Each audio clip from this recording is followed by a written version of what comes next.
The Newsday continues here on One News Now. I'm Jess De Los Santos. Rescuers have wrapped up search and retrieval operations in Maguindanao. To tell us more about this, we have Mon Gualvez joining us live from Maguindanao del Norte. Mon, what are authorities focused on now?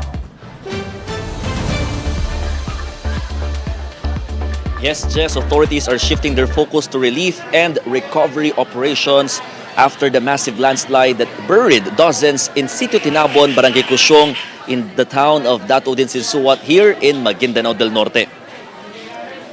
More than 40 bodies were recovered from the ruins during the 5-day retrieval operations in Sitio Tinabon, the so-called Ground Zero. So far, 2 are still missing, but rescuers have stopped searching and have cordoned the place to make it off limits to the public.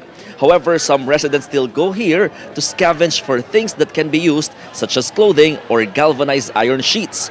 Aside from Barangay Cusiong, nearby areas like Badak are dealing with the lack of water supply after water pipelines were damaged due to landslides and flash floods. With this, residents resorted to boiling water for drinking and cooking.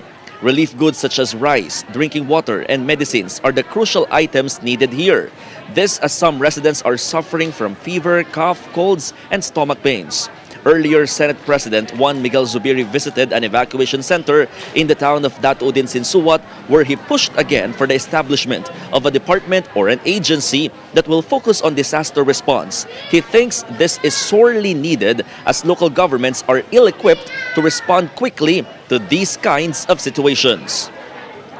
Just in total, over 300 homes in the town of Dato din Sinsuat were totally damaged after the tropical storm Paeng hit the area. And families are now staying in evacuation centers like here in Brose Central Elementary School in the province of Maguindanao del Norte. Jess. All right, thank you very much for those updates. Again, ingat kayo dyan. Mon Gualvez reporting to us live from Maguindanao del Norte. Now, cleanup and clearing operations are underway in Noveleta, Cavite, days after the onslaught of Tropical Storm Paeng. Mayor Dino Chua said that all residents have returned to their homes after being evacuated due to the storm. But aside from cleaning up debris left by Paeng, residents in Noveleta are also facing problems in the distribution of financial aid. Social Welfare Secretary Erwin Tulfo told 1PH that they are now investigating the matter. In the meantime, the DSWD has relieved its regional director in Cavite. Somebody has to be responsible, then somebody has to be accountable. Ngayong hapon po, i-relieve na po yung aking regional director because of these complaints where we don't work like this. The Labor Department is letting employers and workers decide on the use of face masks in workplaces. Shaila Francisco with the report. Not all employees in this recruitment agency in Mandaluyong are wearing face masks. The management decided that optional mask use works better for them. Pabor para sa amin in terms of operations and how we do things in the office. Because with the face mask, it's very hard to speak fluently or comfortably and even to hear each other. So we want to test our communication skills as well as their listening skills. So with the option of having to remove the face mask, it will be better for us to be more productive and effective in terms of our work. But the management insists that they remain just as strict in implementing other health protocols. For one, employees with COVID-19 symptoms will be required not to report to work. A company nurse is also on duty to conduct free antigen testing and check on the health situation in the office. A health declaration form is also required to be filled out. Temperature checks are also standard practice. Non-employees are also required to be fully vaccinated and to wear face masks. While employees have the option not to use face masks inside the office, they are required to do so when dealing with applicants in person. It's among us only here in the office that's okay because it's like a bubble. Among us, we know that we are practicing social distancing and health protocols. I always tell them that when you go out of the office, you must wear the face mask. Public transportation, it's a must you have to wear. Going to public places, The Labor Department has already issued guidelines on the voluntary use of face masks in workplaces. This covers all workers from the private sector, except in healthcare facilities, medical transport vehicles, and public transportation, which are some of the most crowded places. The elderly, unvaccinated, immunocompromised, persons with comorbidities, and pregnant women are still highly encouraged to wear masks. Employees, meanwhile, have mixed reaction regarding this memo. Parang hindi naman po kailangan ng face mask, ma'am. Bakit? Kasi, iwan ko lang, ma'am. Basta nakapagod din kasi mag-face mask lagi. Araw-araw na lang, oras-oras nag-face mask ka. Kasi mainit. Mainit talaga sa mukha. Kaya ang sarap kaya balikan na yung mga araw na walang face mask. Susuot pa rin ako kasi para din sa safety ko saka sa safety ng ibang tao. Kasi hindi pa naman din tayo 100% sure na wala na talagang COVID eh. So pagka 100% sure na wala ng COVID, siguro kahit paano paunti-unti. Wag lang sanang biglaan. For its part, the Employers Confederation of the Philippines noted that face masks may still be required if employers think other minimum health standards such as social distancing and ventilation requirements are not met. Unless we take these steps, masyado tayo nahuhuli sa mga kalapit bayan natin na going back to normal, ano? So, pwede naman yung mga tao kung worried sila, pwede naman sila mag-face mask. Kung unless you do that, yung mentality ng tao, nandun pa rin sa, nakapokus pa rin sa COVID. We're trying to get away from that. Shaila Francisco, we are One News.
You're still watching One News Now. I'm Jess De Los Santos. The government is set to release its findings on the murder of broadcaster Percy Lapid in the coming days.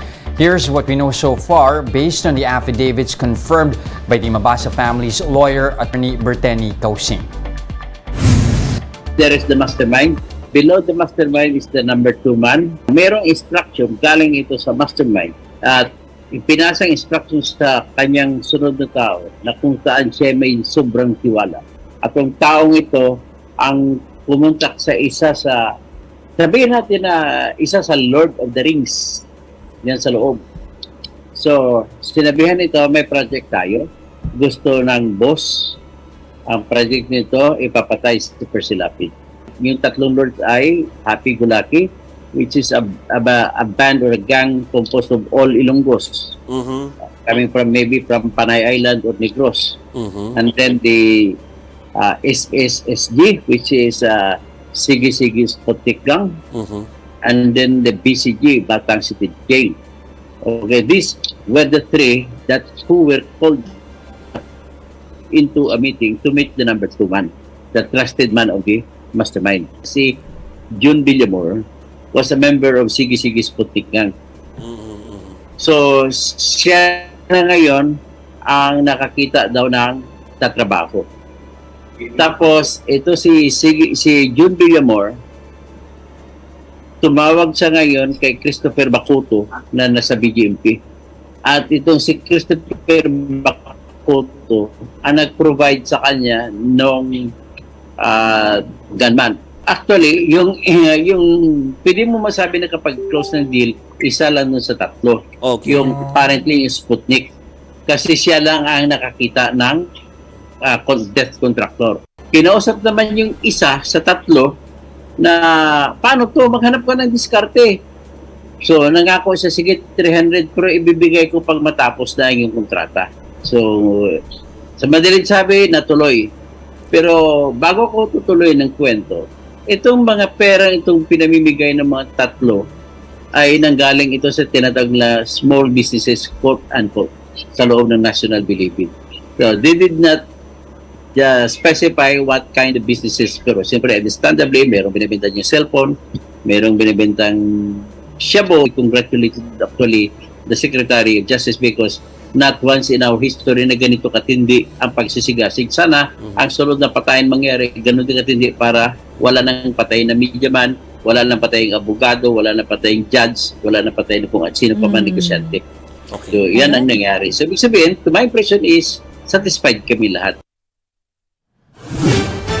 The Diplomat Hotel is believed to be one of the most haunted places in the Philippines, but the Baguio City LGU wants to transform it from a house of horror to a house of culture. Laila Panglinan with the story. The Diplomat Hotel in Baguio City remains a staple in every tourist's checklist in spite of its deteriorating state. The 107-year-old building remains in demand, especially for those looking for wandering souls.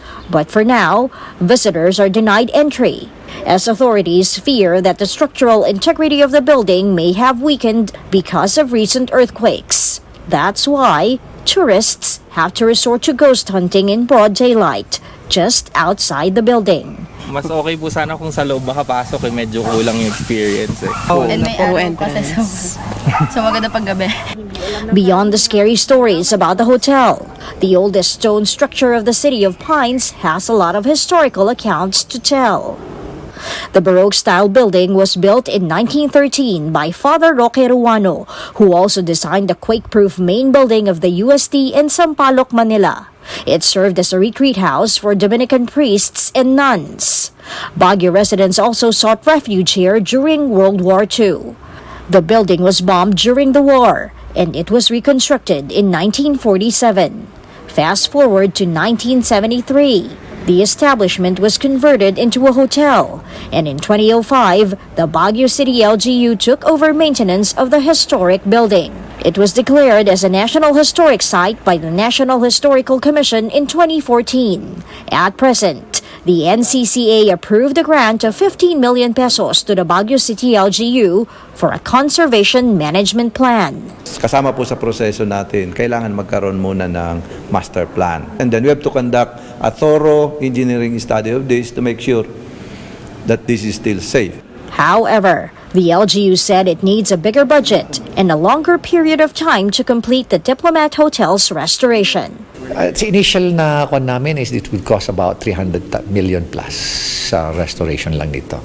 Exterior and interior na yan. Baguio City plans to restore the building the way it first looked in 1915, after which it will be repurposed as a culture hub to house artworks and Cordilleran masterpieces. After the restoration efforts, Baguio City Mayor Benji Magalong hopes that visitors would appreciate the history and culture of the retreat house instead of just the spooky tales that come along with the building.